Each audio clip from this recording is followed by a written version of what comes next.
privatization of the commons. How anthropology can help understand global entanglements. Shalini Randeria, Universität Zürich. In November 1989, I was living in Berlin. I rushed off immediately to the city center. Everyone was out on the streets, celebrating. Thank you for having stayed so long to listen to a talk about why some walls are good things. I'm going to argue that although some walls, which we are going to look at in a moment, are crumbling, others are being built where none existed earlier. Local and global commons of both tangible and intangible property are being increasingly fenced in. And despite their differences, I'm going to argue that it's fruitful to consider these twin processes together. Processes of the enclosures of land, forests, tangible common property resources, together with the new enclosures of intellectual property.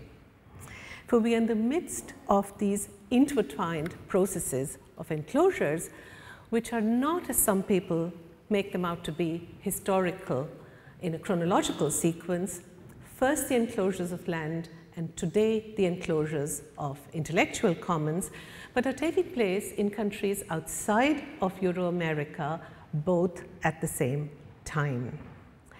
I'm going to argue that there is a tension. There is a tension between the removal of some legal barriers and the creation of new ones in order to facilitate the privatization of commons for private benefit. And this is the reason why I think that there is good reason to argue for the desirability of some walls. Walls which protect the commons from commodification. Let me briefly turn to two examples from my own empirical research on India, first on special economic zones and then on patents on biogenetic substances. Special economic zones. With economic liberalization, there has been a dramatic increase in the demand for land in India, driven by mainly four sources: setting up of industry, natural resource extraction, infrastructure development, and real estate development, which in practice are often impossible to disentangle. Infrastructure projects ambiguously straddle a space between public goods and private commodities, because under private-public partnerships, they begin to not only attract foreign direct investment, but they also contain real estate components. Industrial and power plants being established in special economic zones in India are justified on grounds of infrastructure development, also contain extensive residential apartments. The Indian state has established these zones all over the country to facilitate flows of both foreign and domestic investment into such industrial and infrastructural development. Today there are 574 such zones which have been approved. They are of varying sizes, all of them legally defined as deemed foreign territories, to which no tax laws apply, no environmental regulations apply.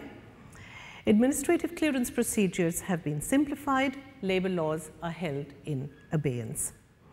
Environmental pollution and unregulated labor are secondary problems. The primary problem I'm concerned with this evening is that of displacement. For special economic zones are politically charged state projects of economic import which are central to the imaginary of modern India as it rushes to catch up and compete with China. As the state rapidly turns over land, pastures, forests, vast tracts of the Indian coast to private corporations for setting up these zones, communities are deprived of the enjoyment of rights of access to and use of common property resources. So SEZs are producing degraded ecologies as mangroves are dredged up, fish breeding grounds are destroyed, pastures are cordoned off, fences delimit grazing grounds, narrow corridors permit limited access at best, walls, and more walls of the privatization of what was once a commons. And security measures terrorize former users of these commons as factories, mines, ports, airports efface the claims of their original owners.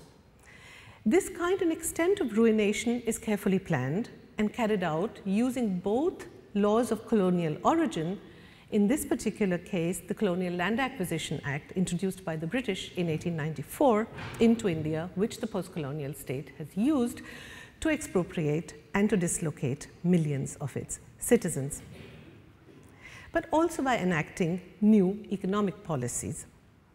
This process of expropriation, of course, has a historical forerunner in Europe.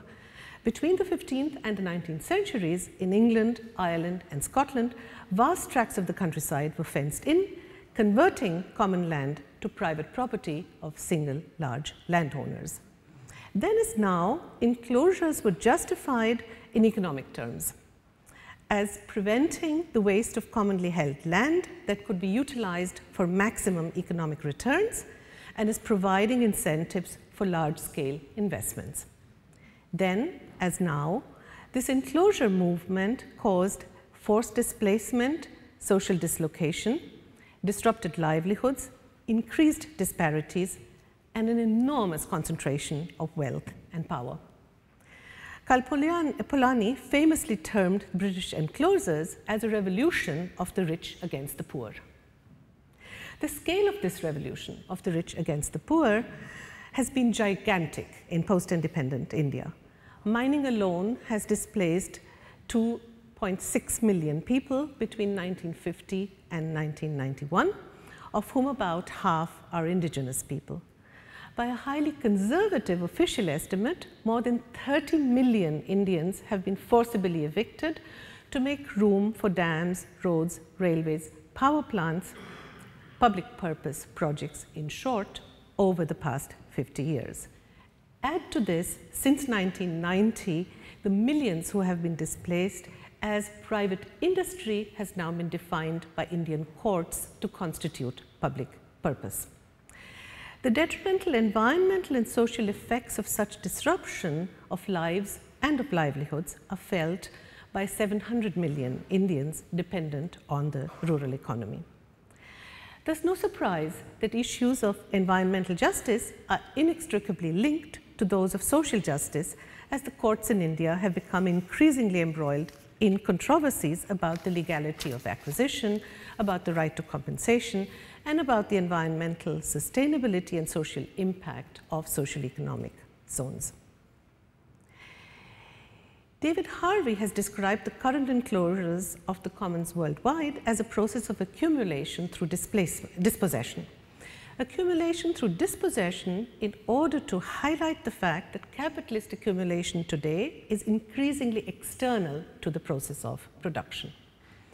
Contrary to neoliberal ideology, which emphasizes the role of market competition, the Indian state in practice confers on various industrial houses monopoly advantages of mineral resource extraction or rent generation in key strategic chosen locations all over the country.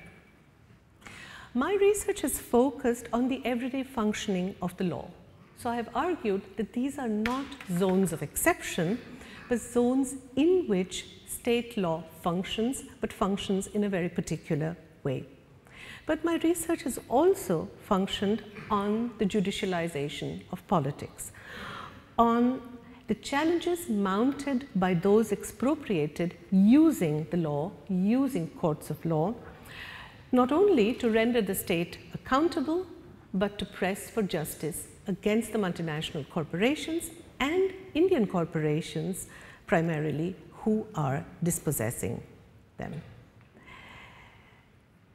The most fundamental constitutional challenge has been mounted by those critics who have challenged the constitutional viability of Article 20 of the special economic zones as violating Article 21 of the Indian Constitution, as violating the right to life and to livelihood.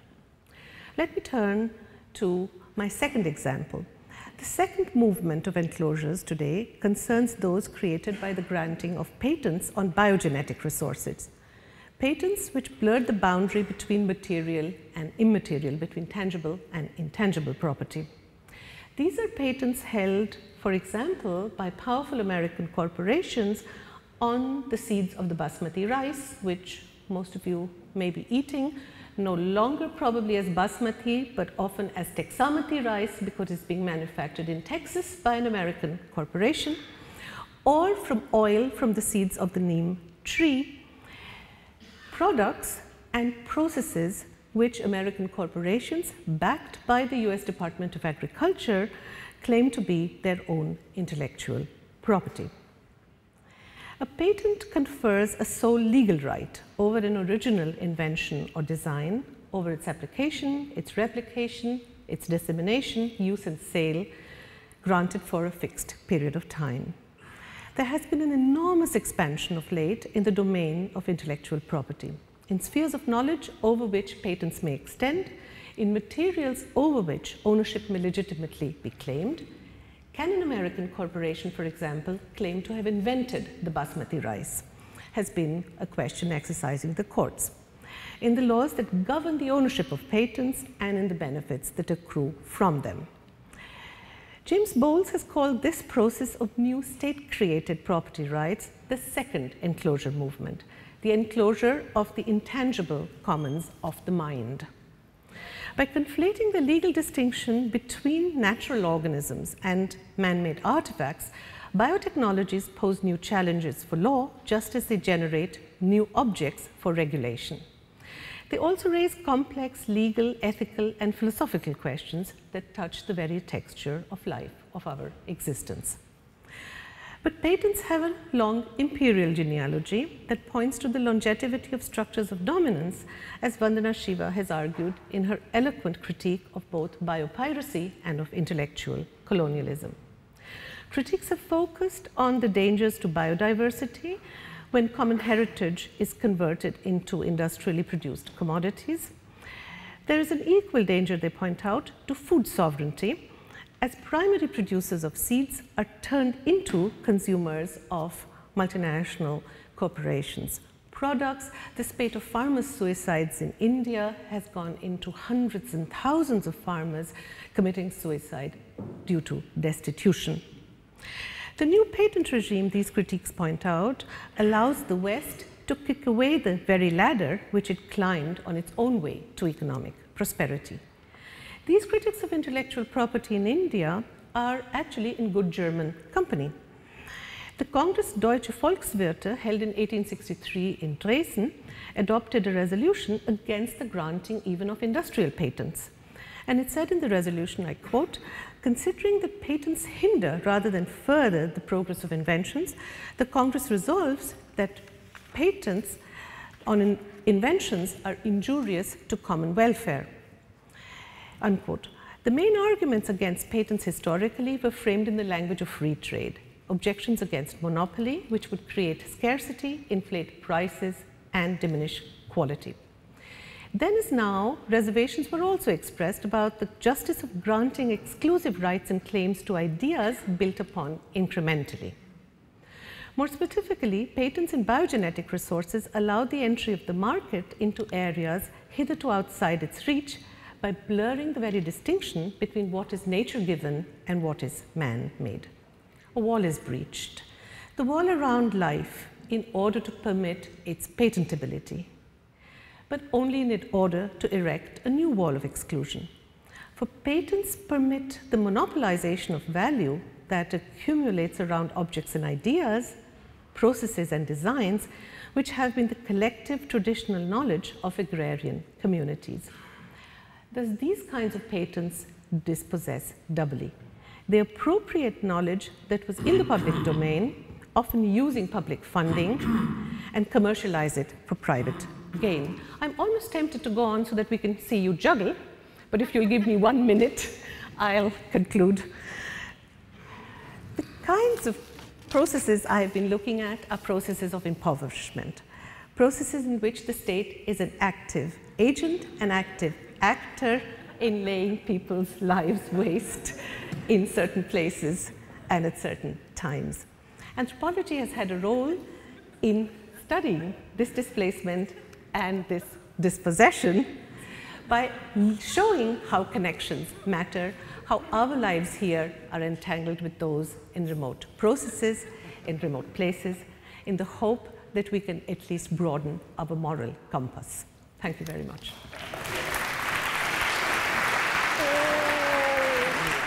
Ich habe gehofft, Sie werden schon liegen.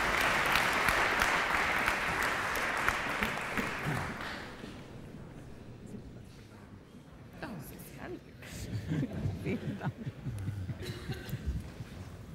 Wir sind die Delinquentenbank.